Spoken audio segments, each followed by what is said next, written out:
Bismillahirrahmanirrahim. Assalamu alaikum dear students. Welcome to Gulshan High School online lecture system. Today our subject is biology for class 9th.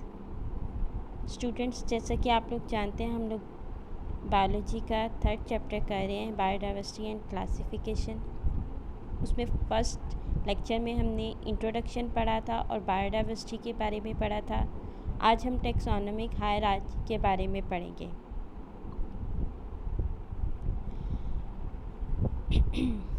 Taxonomic hierarchy, the groups into which organisms are classified are known as taxa. अब students, organisms को हमने classification के बारे में क्या पढ़ा था? Classification के बारे में पढ़ा था कि ऑर्गेनिज़म्स को ग्रुप्स एंड सब ग्रुप्स में डिवाइड करना होता है. अब जो वो ग्रुप्स हैं उनमें कुछ जो हैं स्टेप्स होते हैं, उन स्टेप्स को हम क्या कहेंगे? टेक्सा कहेंगे. The taxa form a ladder called taxonomic hierarchy. अब वो जो टेक्सा है वो एक सीढ़ी नुमा, जैसे कि स्टूडेंट्स ये आपकी डायग्राम है, इसको आप समझ सकते हैं, ये एक लैडर की तरह का है. ठीक है, एक स्टेप के बाद अगला स्टेप आता है. The taxa form a ladder called taxonomic hierarchy.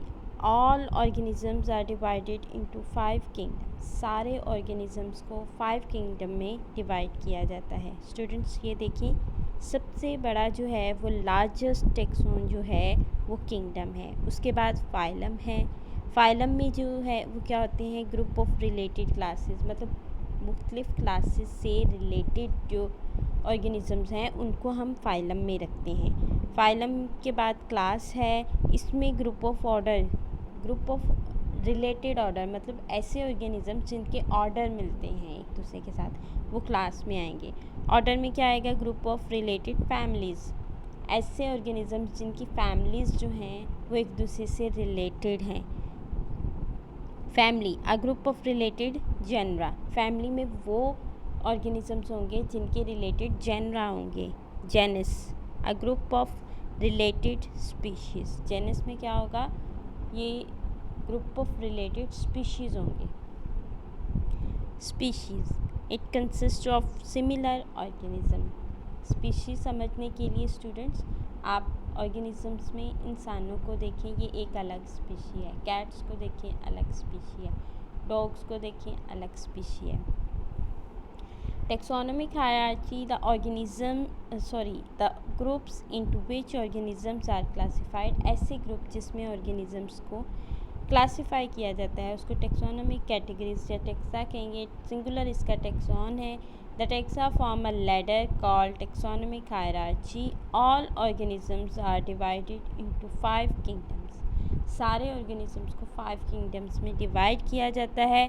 Kingdom जो है वो सबसे बड़ा टेक्सॉन है. On the basis of similarities each kingdom is further divided into smaller taxa in the following way. Students, ये वही पिक है जो मैं आपको यहाँ पे एक्सप्लेन कर चुकी हूँ. फाइलम जो है वो ग्रुप ऑफ रिलेटेड क्लासेस है. Class group of related order है. Order group of related families है. A family is a group of related genera. Genus is a group of related species. A species consists of similar organisms. सबसे पहले species क्या है students? Species a group of organisms which can interbreed freely among them and produce fertile offspring. ऐसे organism का group जो कि interbreed कर सकते हैं फ्रीली एक दूसरे के साथ और क्या कर सकते हैं? अपने जैसे ऑर्गेनिज़म्स या ऑफस्प्रिंग, अपने जैसे ऑफस्प्रिंग पैदा कर सकते हैं. But are reproductively isolated from all other such groups in nature. लेकिन रिप्रोडक्टिवली वो जो है वो नेचर में पाए जाने वाले हर ग्रुप से अलग होंगे. स्पीशी क्या है? ऐसे ऑर्गेनिज़म्स का ग्रुप है जो कि इंटरब्रीड कर सकते हैं और अपने जैसे ऑर्गेनिज़म्स पैदा कर सकते हैं. उनको हम कहेंगे वो स्पीशी हैं, लेकिन वो रिप्रोडक्टिवली हर एक जो है वो दूसरे से अलग होगा. इसका क्या मतलब है? इसका ये मतलब है कि स्टूडेंट्स, अगर हम मैंगो का प्लांट देखेंगे तो उसमें से मैंगो ही हमें मिलेंगे, उसमें से हमें ऑरेंज नहीं मिल सकते. रिप्रोडक्टिवली वो आइसोलेट है। ऑरेंज का अगर हम दरख्त देखेंगे तो उसमें से हमें ऑरेंज ही मिलेंगे, मैंगो नहीं मिल सकते। रिप्रोडक्टिवली अलग है ना, मैंगो जो है वो मैंगो के ट्री में होंगे और ऑरेंज जो है वो ऑरेंज के ट्री में होंगे। Artificial crossbreeding. As the result of artificial crossbreeding between organisms related to different species produce infertile offspring. अब साइंटिस्ट क्या करते हैं, आर्टिफिशियल क्रॉस ब्रीडिंग करवाते हैं, मतलब लैब के अंदर जो है आर्टिफिशियल ब्रीडिंग की जाती है ऑर्गेनिजम्स की, और उनसे जो प्रोड्यूस होते हैं वो इनफर्टाइल ऑफस्प्रिंग होते हैं। स्टूडेंट्स, इनफर्टाइल ऑफस्प्रिंग होते हैं, यानी अपने जैसे ऑर्गेनिज्म आगे बना नहीं सकते। यहाँ पे एक एग्ज़ाम्पल है आर्टिफिशियल ब्रीडिंग की। For example, mole infertile mail donkey और फीमेल हॉर्स के क्रॉस से जो मिलता है, जिसको आप मोल कहेंगे, ये ऐसा ऑर्गेनिज्म है जो नेक्स्ट अपने जैसा ऑर्गेनिज्म नहीं बना सकता, इनफर्टाइल ऑफस्प्रिंग है। Many unicellular organisms reproduce asexually, they do not interbreed with one another. Unicellular organisms जो हैं वो मोस्टली एसेक्चुअली प्रोड्यूस होते हैं, वो एक दूसरे के साथ इंटरब्रीड नहीं करते। मतलब क्या है कि यूनिसेलुलर ऑर्गेनिज्म जो हैं वो एक ही सेल से 2 सेल में डिवाइड हो जाते हैं, वो इंटरब्रीड नहीं करते हैं। स्पीशी की definition, a species is a group of organisms which can interbreed freely among them and produce fertile offspring, but are reproductively isolated from all other such groups in nature. Students, I hope इस taxonomic hierarchy की आपको समझ आ गई होगी। अगला हमारा topic है history of classification. History of classification का मतलब है कि जो क्लासिफिकेशन की हिस्ट्री क्या है, सबसे पहले किस साइंटिस्ट ने उसके बारे में काम किया है। Aristotle, a Greek philosopher, classified organisms into 2 groups, Plantae and Animalia. Aristotle ने क्या किया, सबसे पहले एक साइंटिस्ट एरिस्टोटल ने क्या किया, ऑर्गेनिजम्स को डिवाइड किया 2 ग्रुप्स में, प्लांट्स और एनिमेलिया में।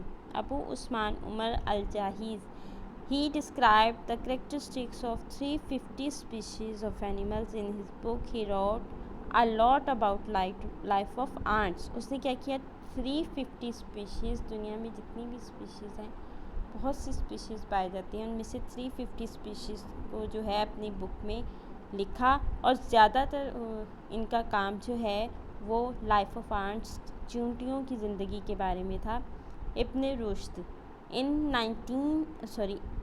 1127 he translated Aristotle book De Anima on the soul in Arabic. इन्होंने क्या किया, एरिस्टोटल की बुक जिसका नेम द एनिमा है ऑन द सोल, उसको अरेबिक में ट्रांसलेट किया। Andrea Caesalpino, an Italian botanist who propose the first methodical arrangement of plants, इसने सबसे पहले तरीका बताया कि हम प्लांट्स को किस तरह अरेंज कर सकते हैं। He divided plants into 15 groups called genera, उसने प्लांट्स को 15 ग्रुप्स में तकसीम किया। John Ray, an English naturalist who published important works on plants classification, ये इंग्लिश नेचुरलिस्ट है, इसने क्या किया, प्लांट्स की क्लासिफिकेशन के ऊपर बहुत सा काम किया। Augustus Ravenus, he introduced the taxon of order.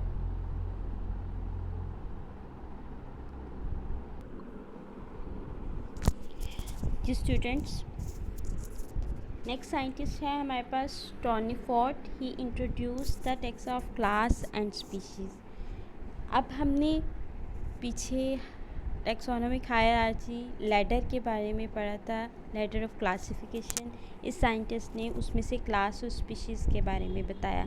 Carolus Linnaeus work provide the base of modern classification. जो अब क्लासिफिकेशन है, बिल्कुल न्यू क्लासिफिकेशन है, वो कार्लस लीनियस ने जो है इंट्रोड्यूस करवाई। He grouped species according to similar physical characteristics, उसने स्पीशीज़ को फ़िज़िकल करेक्टरिस्टिक्स की बुनियाद में ग्रुप बंदी की, उसको ग्रुप का दर्जा दिया। He divided nature into 3 kingdoms, mineral, vegetable and animals.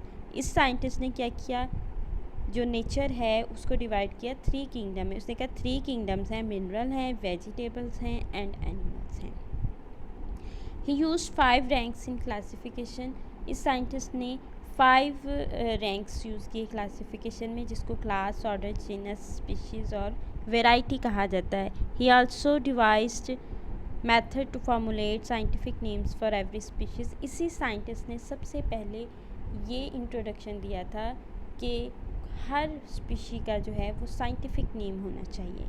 ये आपकी बुक पे स्टूडेंट्स यही साइंटिस्ट के बारे में उनका काम बताया गया है। मैं एक दफ़ा फिर पढ़ लेती हूँ। The earliest non system of classification of organisms come from the Greek philosopher Aristotle. He classified all living organisms known at that time as either in the group Plantae and Animalia. Aristotle ने सबसे पहले organisms को 2 groups में तकसीम कर दिया था, वो प्लांट्स और एनिमल्स हैं। In 700 Abu Usman Umar al-Jahiz describe the characteristics of 350 species. वही चीज़ जो मैं पिछली स्लाइड में आपको बता चुकी हूँ कि 350 स्पीशीज़ इसने अपनी बुक्स में एनिमल्स की इंट्रोड्यूस करवाई थी। और इसने इसका जो काम था वो ज़्यादातर लाइफ ऑफ आंट्स के बारे में था। इन 1172 इब्न Rushd translated Aristotle books The Enema in Arabic. In the end of 15th century, many biologists had started work on classification methods. For example, Andrea Castelpino divided plants into 15 groups and called them genera. John Ray published important works on plants classification. Augustus Stevinus introduced the taxon of order. Tonford introduced the text of class and species. Carlos Linnaeus grouped species according to similar physical characteristics. I hope student आज का lecture आपको समझ आ गया होगा। कोई problem है तो आप हमें व्हाट्सएप पे पूछ सकते हैं। Thank you so much. अल्लाह हाफिज़।